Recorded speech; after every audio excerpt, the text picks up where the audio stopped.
20:477 के महावाक्य हैं और मुरली की हेडिंग है हाईएस्ट अथॉरिटी की स्थिति का आधार कंबाइंड रूप की स्मृति है।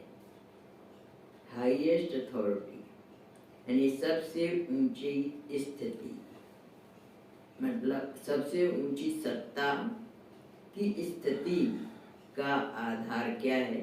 कंबाइंड रूप की स्मृति।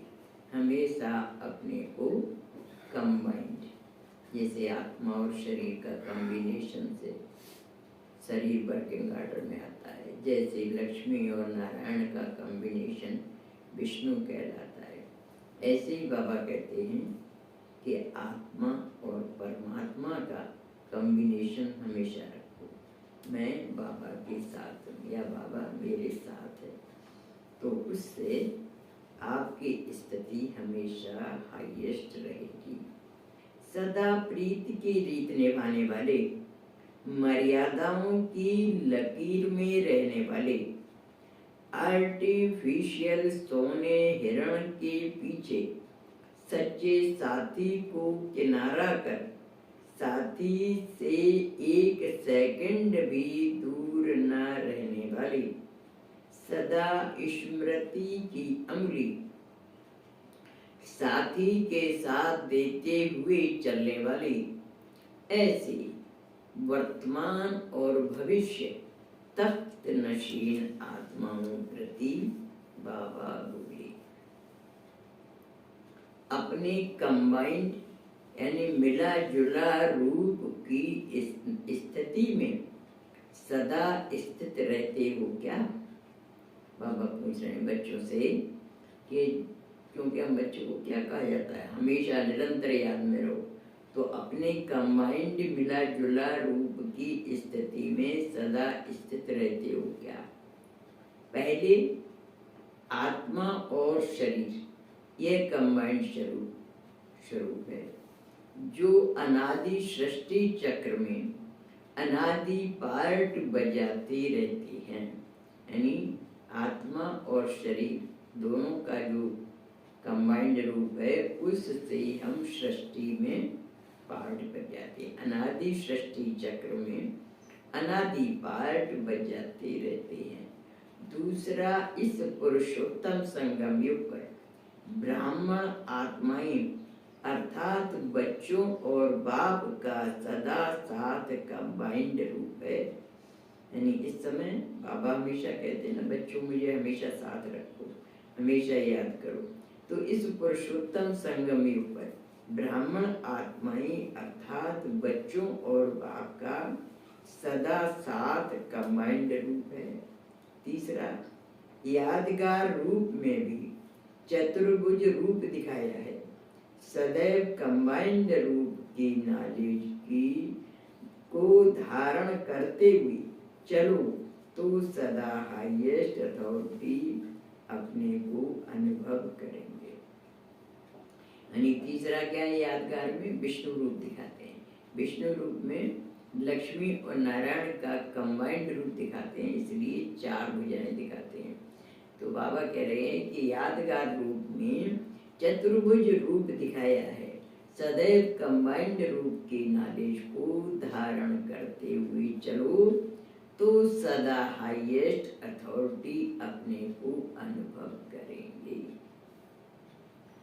पहले अपने शरीर और आत्मा के कंबाइंड रूप को सदा स्मृति में रखो। ये हमेशा स्मृति में रहे कि मैं आत्मा और इस शरीर रूपी कार में या शरीर रूपी मंदिर में विराजमान हूँ।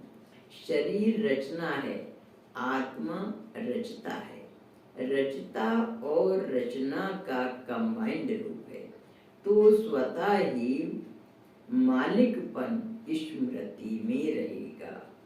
मालिक की स्मृति अर्थात हाईएस्ट अथॉरिटी में रहेगी।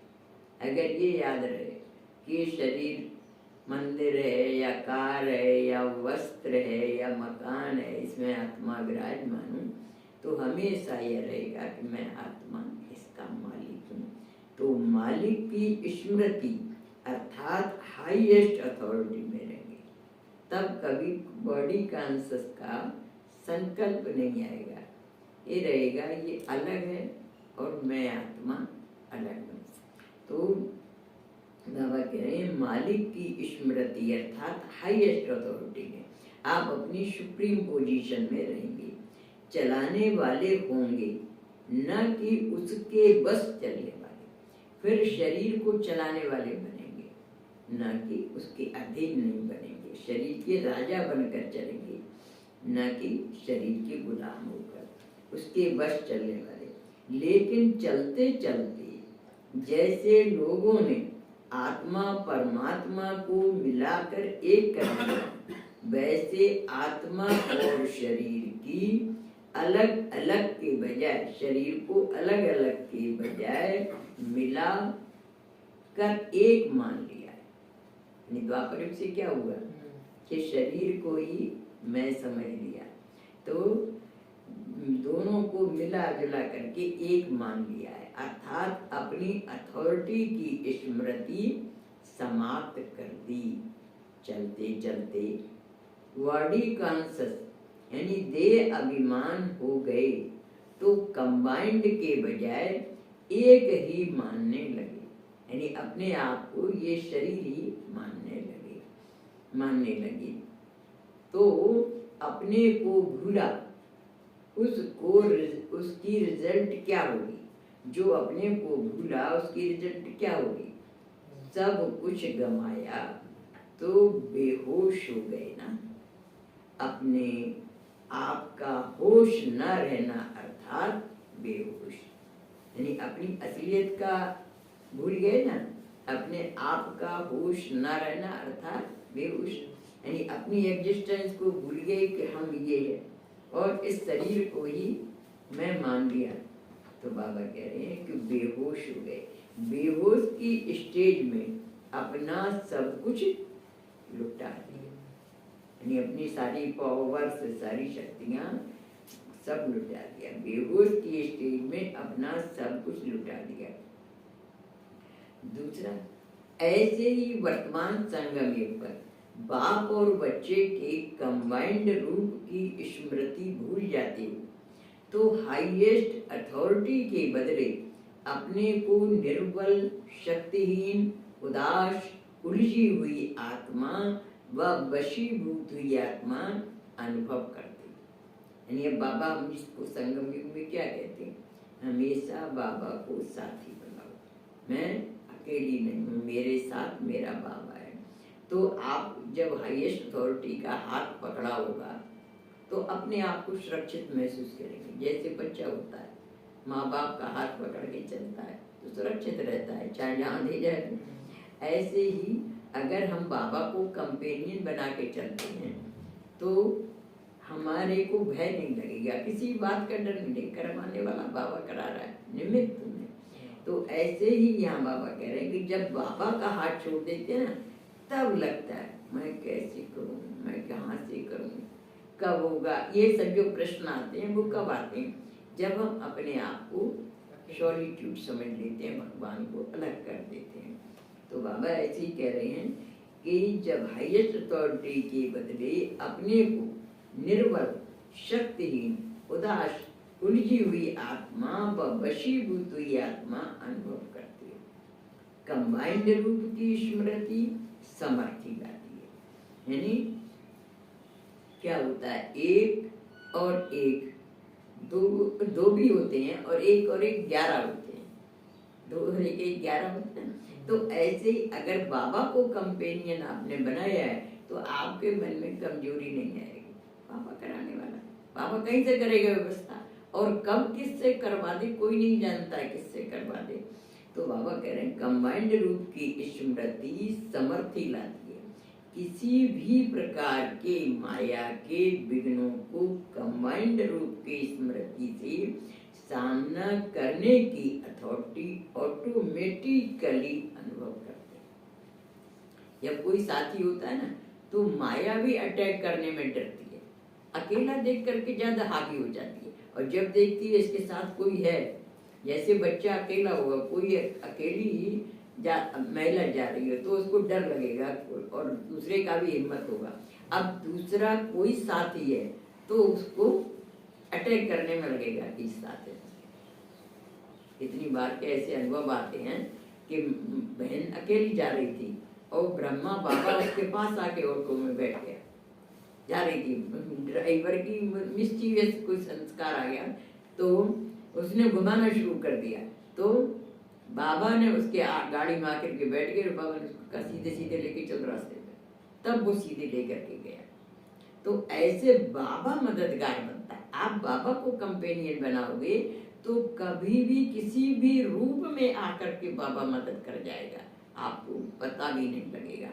तो बाबा इसी बात को कह रहे हैं कि चाहे स्वयं कमजोर आत्मा भी हो, लेकिन बाप के साथ कारण सर्वशक्तिमान के संग व स्मृति से मास्टर सर्वशक्तिमान अनुभव करते, तो कंबाइंड रूप में स्मृति में रहेंगे तो यादगार स्वरूप सदा स्मृति में रहेगा, यानी अपना यादगार भी रहेगा। अलंकारी स्वरूप माया जीत की निशानी है। देखो अलंकार जो दिखाते हैं ना, शंख चक्र गदा पद्म, वो हम बच्चों के अलंकार है, इस स्टूडेंट लाइफ के अलंकार है। तो दिखा तो उन्होंने डिग्री होल्डर जो विष्णु उनके हाथ में दिए, लेकिन है इस समय के अलंकारी स्वरूप माया जीत की निशानी है। तो शंख चक्र गदा पद्म दिखाए विष्णु के हाथ में, वो माया पर विजयी होने की निशानी है। अलंकारी सदा अपने को शक्तिशाली अनुभव करेंगे, तो तीनों ही प्रकार के कंबाइंड रूप की स्मृति में, यानी तीनों ही प्रकार का, आत्मा और शरीर का, और दूसरा ये कि आत्मा और परमात्मा का, और अपना ये विष्णु रूप देवी देवताई रूप याद रखो कि मेरे साथ इतने अस्त्र शस्त्र हैं और मेरे साथ कंबाइंड है, बाबा भी मेरे साथ कंबाइंड है, तो आपके पास में भय नहीं रहेगा। कहावत है ना, जिसका साथी हो भगवान उसको क्या रोके आंधी और तूफान, उसको भय नहीं लगता है। तो बाबा कह रहे हैं तीनों ही प्रकार के कंबाइंड रूप की स्मृति में रहो, युगल रूप से अकेले नहीं बनो, यानी बाबा हमारे साथ है। आप कोई भी काम करो पहले बाबा को याद करो, बाबा चलो ये काम करना है, हमेशा बाबा को, चाहे गाड़ी चला रहे, चाहे खाना बना रहे, चाहे कपड़े धुलाई कर रहे, चलो हर समय बाबा को साथी बनाएंगे तो बाबा आपके साथ हर समय महसूस करेगा और आपको फीलिंग भी आएगी कि बाबा मेरे साथ है। ऐसा अपने आप को कंपेनियन बनाओ। शिव बाबा ने इस समय सबको छूट दी है, चाहे कोई बना ले। ऐसा थोड़ी है कि ब्रह्मा बाबा के शरीर में शिव बाबा रहता है। हम तो हर समय सोचते हैं मेरे शरीर में बाबा हर समय रहता है, तो हम अपना कंपेनियन बनाएंगे तो हमारे साथ है बाबा, तो अपना आपका बनाओगे तो आपके साथ रहेगा। तो ऐसे कंपेनियन बनाओ भगवान को, मेरे साथ है, हर समय मेरे साथ है, तो मुझे हर समय फीलिंग आती है भगवान मेरे साथ। तो बाबा ये कह रहे हैं युगल रूप में, युगल रूप से अकेले नहीं बनो, मतलब युगल माने जुड़वा रूप, युगल रूप से अकेले नहीं बनो। जैसे दुनिया में आजकल विशेष सभी कंपेनियन साथी और कंपनी साथ चाहते हैं, इसके पीछे ही अपना समय तन मन धन लगाते हैं, तो आपको भी कंपेनियन और कंपनी सारे कल्प में नहीं मिल सकेगी। लौकिक में कंपेनियन धोखा भी दे देंगे, यानी अगर शरीर वाला है ना, वो तो चाहे कितना उसने प्रॉमिस किया हो जिंदगी और साथ निभाने का, लेकिन कोई जरूरी है कब किसका बुलावा आ जाए और चला जाए। तो ऐसे ही बाबा कह रहे हैं कि लौकिक में तो कंपेनियन धोखा भी दे देती, दुख भी देती, मूड भी बदलती, कभी हंसेंगे कभी रुलाएंगे, लेकिन अलौकिक कंपेनियन तो सदा हर्षाते। लेकिन भगवान को अगर कंपेनियन बनाया है तो वो आपको कभी रुलाएगा नहीं, कमजोरी का संकल्प आपके मन में नहीं लाएगा। तो अलौकिक कंपेनियन तो सदा हर्षाते हैं, कब मूड ऑफ नहीं, यानी मूड बदलते नहीं है, धोखे से बचाते हैं, सदा एक का 1000 गुना देने वाला दाता है। फिर भी कंपेनियन को न पहचानने के कारण सदा साथ के बजाय किनारा कर देते।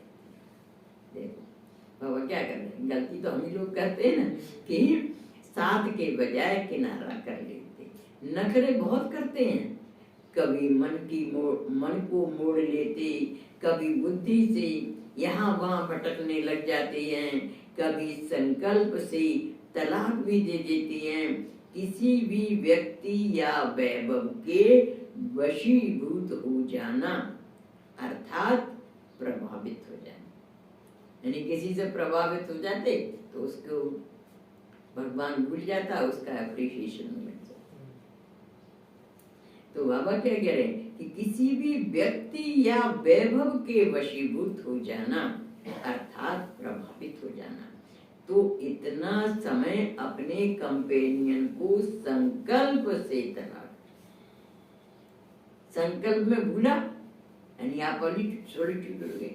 चोर भी आते हैं तो कैसे करते हैं, पहले आदमी को अकेला करते हैं, तो टेलीफोन के तार काटेंगे, लाइट के तार काटेंगे, जिससे कि आदमी अकेला हो जाए, अंधेरे में हो जाए। अब उसको टेलीफोन नहीं कर सकता, किसी को बुला नहीं सकता, बिजली नहीं है, अंधेरे में क्या करेगा, तब उस पर अटैक करते। ऐसे ही ये माया भी करती कि पहले भगवान से अलग करती, संकल्पों में ले जाएगी आपको अकेला, फिर आप पर अटैक करेगी। इसलिए कहते ना रॉबर डाकू है ये माया, इसलिए इससे बहुत सावधान रहना चाहिए। कभी भी अगर व्यर्थ संकल्पों का बहुत चले दिमाग में, एकदम स्टॉप कर दो, बैठ जाओ, 5 मिनट बाबा को याद करो, उसके बाद दूसरा काम शुरू करो। नहीं तो वो आपसे गलत सलत काम करवा देगी, फिर उसके बाद क्या करेंगे, पश्चाताप करेंगे। ऐसी स्थिति जब भी आपको लगे कि मेरी माइंड में कंट्रोलिंग पावर नहीं है, तो फौरन बैठ के 5 मिनट बाबा को याद करके काम शुरू करो। कभी भी ऐसी मूड में तो कभी खाना तो बनाना ही नहीं चाहिए, नहीं तो वो वाइब्रेशन फिर दूसरों के अंदर आ जाएगा। तो इसलिए बाबा कहते हैं कभी संकल्प से तलाक भी दे देते हैं। किसी भी व्यक्ति व वैभव के वशीभूत हो जाना अर्थात प्रभावित हो जाना। तो इतना समय अपने कंपेनियन को संकल्प से तलाक देना हुआ, किनारा करना अर्थात देना। दिल के सिंहासन पर अपने सच्चे साथी के बजाय अल्पकाल के साथ निभाने वाले, हद की प्राप्ति का लोभ देकर धोखा खिलाने वाला अर्थात आर्टिफिशियल यानी बनावटी सोने का हिरण अपनी तरफ आकर्षित कर देता है। जैसे सीता की कहानी है ना, हिरण पर आकर्षित हो गई, तो ऐसे ही कहीं पर भी अगर मान लीजिए बहुत आपका सम्मान हो रहा है तो उसमें भी नहीं फंस जाओ। भगवान ने हमें सम्मान लायक बनाया है, भगवान से बड़ा कोई और है, भगवान से बड़ा कोई और है। भगवान इतनी प्रशंसा कर रहा है, सर आंखों पर बैठा रहा है, बताओ तो देदारी की प्रशंसा की क्या अपेक्षा करना। अगर मान लीजिए भगवान अपने सर आंखे पर बिठा रहा है और कोई इंसल्ट भी कर रहा है, तो उसकी इंसल्ट को क्यों ले रहे हो, गालियां दे रहा है, तो किसको दे रहा है, शरीर को दे रहा है ना, मैं ये हूं क्या। मैं तो कितनी बार ये बात कहती हूँ, आप किसी के घर जाओ और घर का मालिक आपको अपने गद्दी पर बिठा रहा है, सिंहासन पर अपनी मतलब बैठा रहा है, सम्मान दे रहा है, आदर कर रहा है, और छोटे बच्चे ने आके सूसू कर दिया या पानी डाल दिया, तो आप बच्चे पर जाएंगे, उस घर के मालिक पर जाएंगे।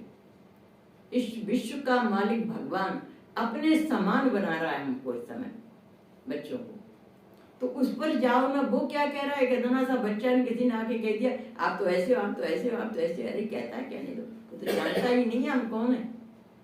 तो उसकी बात को तो हम ग्रहण कर लेते हैं, उस भगवान की बात को नहीं ग्रहण करते हैं जिसने इतनी बड़ी है गीता सुनाई।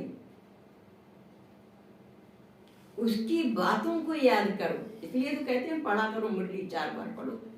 ये मुरलियां पढ़ने से हमारे अंदर ताकत आती है, भगवान हमें कितनी ऊंची निगाह से देख रहा है, तुम देहधारियों के ऊपर क्यों जाए।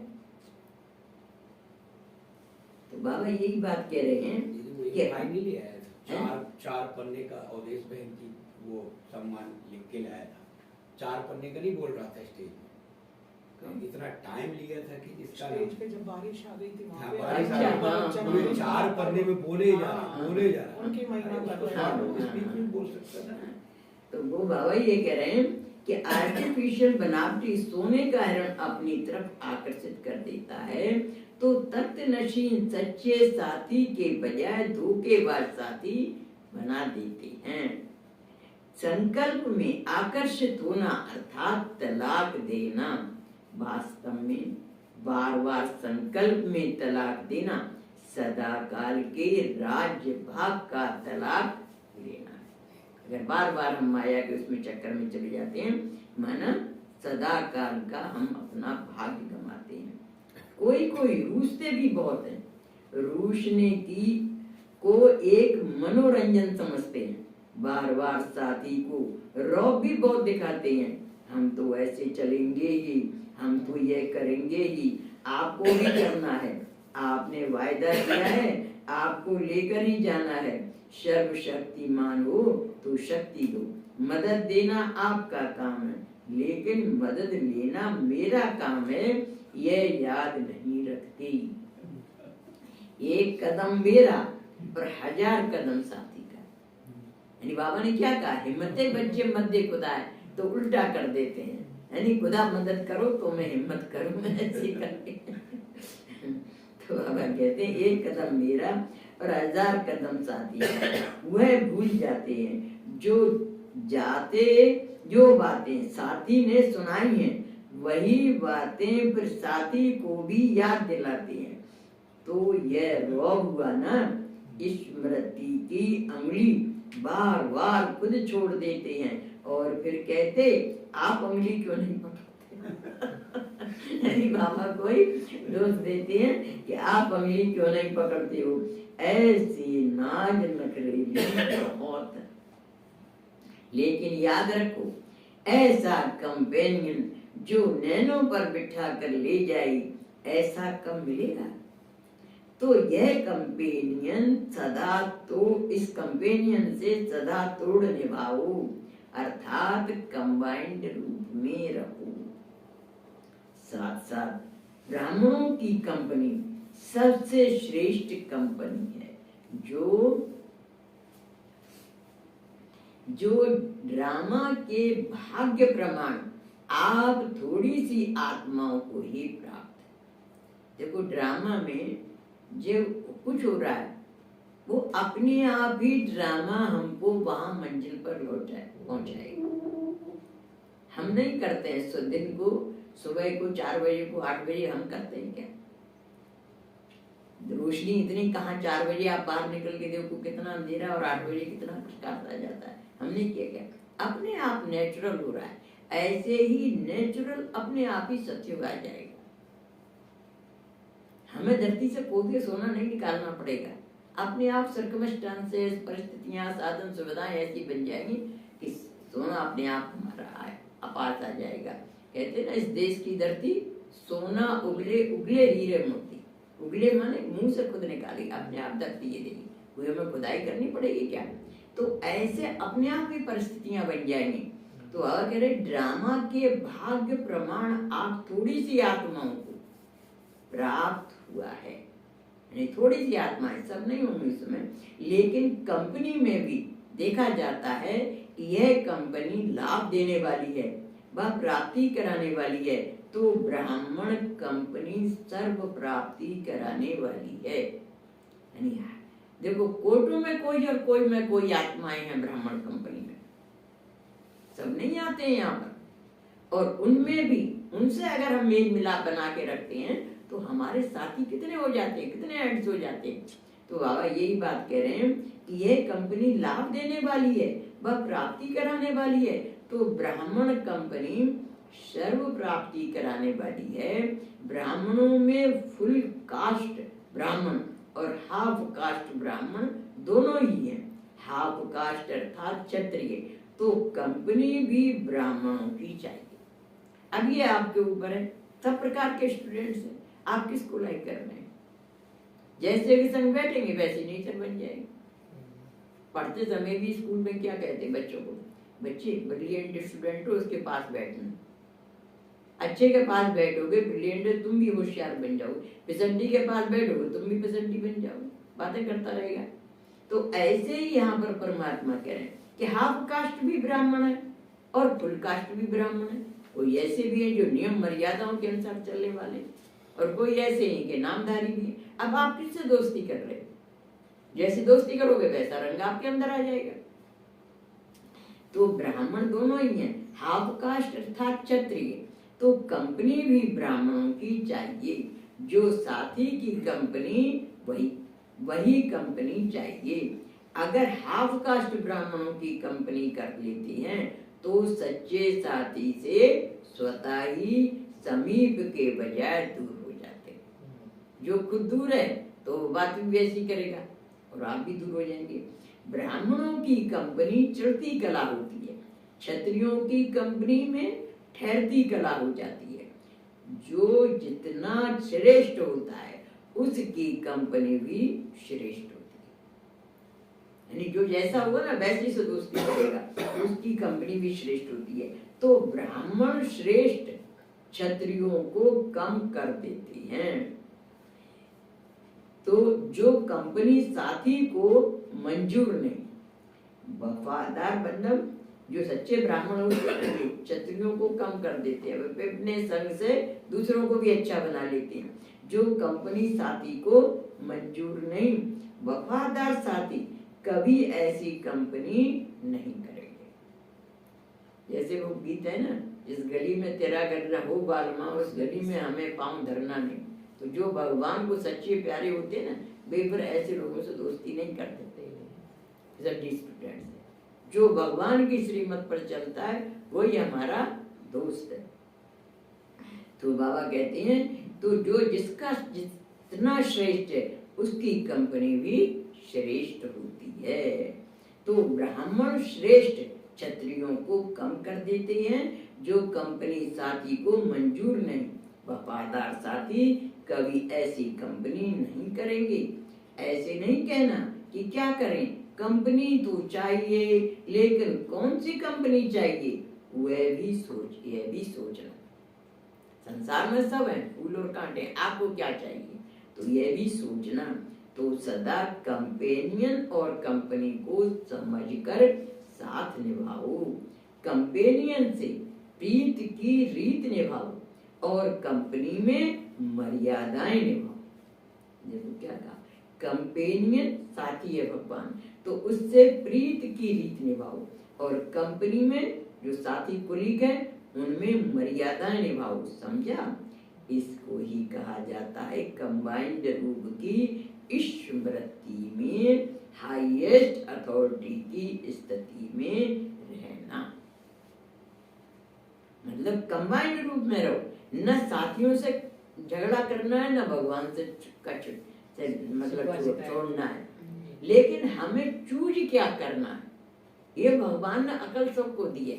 अब फिर आप पहुंच जाओ नाम मान शान में, दुनियादारी की बातों में, उसके साथ जल्दी प्रॉफिट मिल जाएगा। कोई होते हैं ना शॉर्टकट वाले, तो शॉर्टकट वाले पे फिर सोचते हैं अरे उसके पास बैठेंगे तो नाम मान हो जाएगा, इनके पास में क्या है।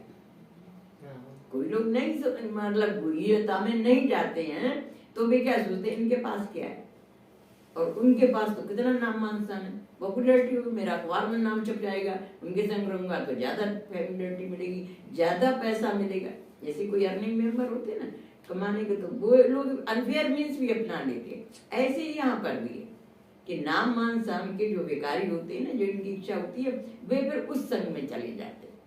तो बाबा ये बात कह रहे हैं ये आपके ऊपर है, लड़ना किसी से भी नहीं है, सबसे तोड़ निभाना और अपना भाग्य बनाना।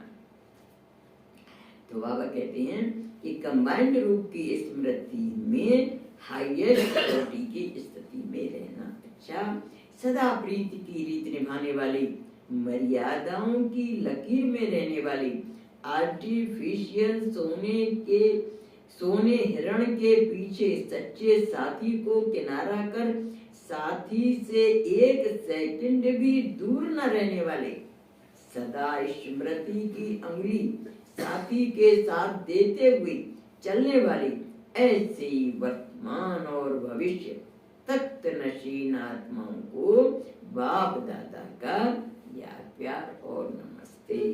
ऐसा श्रेष्ठ बनाने वाले बाप दादा को हम रूहानी बच्चों का याद प्यार, गुड मॉर्निंग, नमस्ते नमस्ते नमस्ते, हम सब नमस्ते और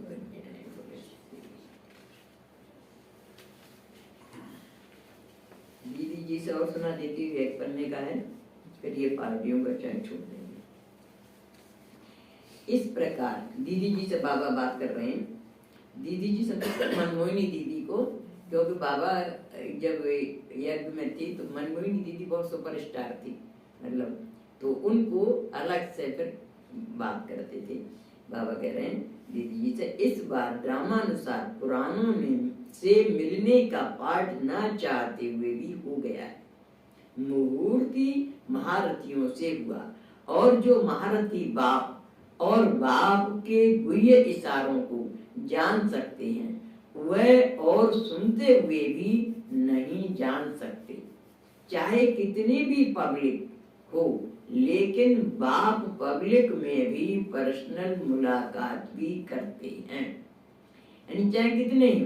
देखो बाबा क्या होता है, अपने जो इंटीमेशन मतलब जो खास बच्चे होते हैं ना, उनको इशारे से करवा देते हैं। संकेत उनका गुह्य होता है और वो ही समझ पाता है, सब नहीं समझ पाते।